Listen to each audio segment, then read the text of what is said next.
Hello everyone. If your Wi-Fi or your Bluetooth is not showing on your computer, then you have come to the right place because in this video I'm going to show you how easy it is to fix Wi-Fi not showing on your computer easily. So the first thing you're going to do is you're going to open up your start menu. You're going to write here run, and then you're going to write here reg edit. Click yes on here, and then what you're going to do is you're going to go into HKey local machine here.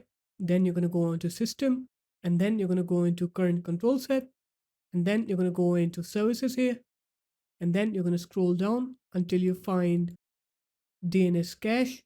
And then what you're going to do is you're going to double click onto this dot, and then you're going to set this value to 3. Press OK, then close this up, and then you're going to go ahead and restart your computer. And after you're done with the restart, now when you open up your network settings here, you'll see that you'll have the option to connect your Wi-Fi or your Bluetooth. So there it is, guys. That's how easy it was. If you guys found this video helpful, make sure to leave a like, comment, and subscribe to the channel. And I'll see you in my next video. Peace.